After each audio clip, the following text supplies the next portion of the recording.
Hello hi नमस्कार।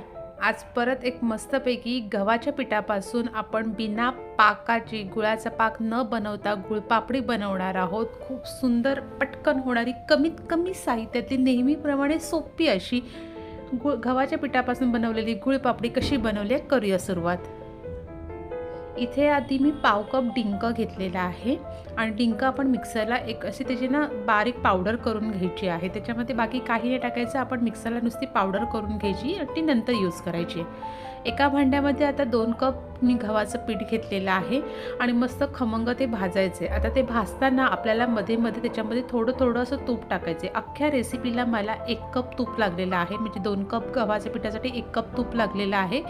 जसं जसं आपण गव्हाचं पीठ भाजतोय तसं तसं मध्ये मध्ये थोडं थोडं टाका किंवा एकत्र एकदम टाकलं तरीसुद्धा चालेल।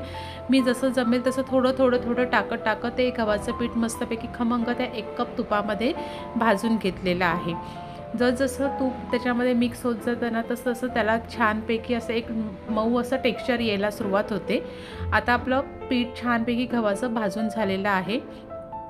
आता आपण जो डिंक बारीक करून ठेवलेला होता तो डिंक आहे तो आपल्याला ह्याच्यामध्ये टाकायचा आहे, कारण तो डिंक आता त्या तुपामध्ये मिक्स झाल्यानंतर आहे ना थोडं त्याला आहे ना जरा असं म्हणजे सगळं आपलं हे मिश्रण आहे ना ते सुकं सुकं तुम्हाला वाटायला लागेल, कारण का डिंक त्याच्यामध्ये फुलतो।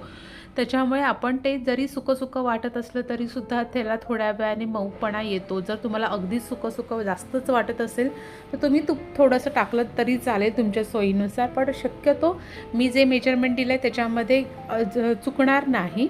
म्हणून सांगते, जर तुम्हाला वाटलंच तुम्हाला तूप जास्त पाहिजे असेल तर तुम्ही तूप वाढवा, नाहीतर वाढवू नका। पण आता थोडंसं ते ड्राय होत चाललेलं आहे। आता आपण मीडियम फ्लेमवरती आपण हे सगळं छानपैकी मिक्स करत राहायचं आहे। आता 1 कप गूळ घ्यायचा आहे। गूळ इथे मी गुळाची पावडर घेतलेली आहे। जर पावडर यूज करत नसेल, अख्खा गूळ असेल तर गूळ किसून घ्या, म्हणजे तो लवकर त्याच्यामध्ये मेल्ट होतो आणि खडे अख्खे राहिले ना तर ते खायला जरा वेगळे लागतील। त्याच्यामुळे गूळ किसून तरी घ्या, नाहीतर अशा पद्धतीने पावडर करून घ्या। आता पावडर केल्यानंतर आता पण पावडर त्याच्यामध्ये मी टाकलेली आहे आणि जसं तो गूळ मेल्ट होत जातो तसं त्याला मऊपणा येत जातो। तुम्हाला असं वाटेल की एकदम सुकं वाटतंय, तसं काही नसतं। आता मी 2 चमचे इथे मी वेलची पावडर टाकून घेतलेली आहे, त्याने खूप छान टेस्ट येते, फ्लेवर छान वाटतो खायला। त्याच्यामुळे इथे 2 चमचे मी वेलची पावडर घेतलेली आहे। आता सगळं ते व्यवस्थित हळूवार मिक्स करत जायचे।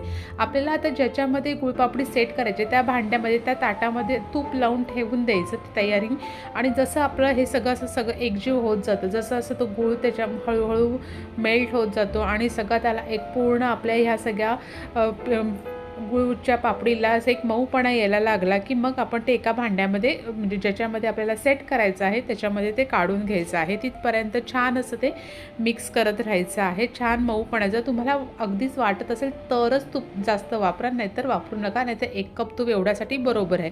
आता ह्याच्यामध्ये मला ते काढून घ्यायचं आहे, त्याच्यामुळे इथे मी आधीच तूप काढून लावून ठेवलं होतं। आता सगळं मिश्रण आहे ते आपण त्याच्यामध्ये टाकून घेऊया आणि मस्तपैकी ते सेट करण्यासाठी एकदम साधी सोपी पद्धत मी अशी वाटी घेतली आहे आणि त्या वाटीने सगळीकडे एक समान असं ते आपण पसरवून घेतलेलं आहे की जेणेकरून सगळीकडची लेवल एकच येते। असं हाताने वगैरे करू नका, कारण का ते गरम आहे, त्याच्यामुळे हाताने न करता आपण ते असं वाटीने करतोय, म्हणजे सगळीकडे व्यवस्थित असं एकसमान ते पसरवलं जातंय। वडी कितपत पातळ हवे किंवा जाडी हवी त्यानुसार तुम्ही त्याच्यामध्ये ज्याच्यात सेट करायचे ते भांडं घ्यायचं। मला थोडीशी जरा जाडसरच अशी पाहिजे होती, म्हणून मी असं छोटंच भांडं घेऊन त्याच्यामध्ये अशा पद्धतीने मी केलेलं आहे। आणि तुकडे करताना तुम्हाला कोणत्या पद्धतीने करायचे, म्हणजे मी जसे दाखवले तसे छोटे मोठे कसे पाहिजे तशानुसार करायचे। थोडं गार्निशिंगसाठी मी त्याच्यावरती जरासे बदाम लावून घेते, जरा दिसायला छान, त्याच्यामुळे म्हणून मी त्याच्यावरती बदाम लावून घेतलेला आहे। बाकी काही नाही, हे बदाम वगैरे लावणं सगळं ऑप्शनल आहे। अशीसुद्धा आपली छानपैकी गुळपापडी तयार होते। आता जशी ती थंड होईल तशी ती एकदम मस्तपैकी व्यवस्थित अशी सेट होईल, त्याच्यामुळे ती थंड होईपर्यंत आधी काढू नका, नाहीतर एकदम अशी खुसखुशीत झालेली असते, ती नीट निघणार नाही। त्याच्यामुळे पूर्ण थंड झाली की व्यवस्थित त्याची तुकडे अगदी छान पडतील। हे बघा, अशा पद्धतीने सुंदर मस्तपैकी बिना पाकाची आपली गव्हाच्या पिठापासून बनवलेली गुळपापडी तयार झालेली आहे। रेसिपी आवडली तर व्हिडिओला लाईक करा, आवडत्या व्यक्तीला शेअर करा आणि चॅनलवर नवीन तर चॅनल लवकरात लवकर सबस्क्राईब करा। थँक्यू।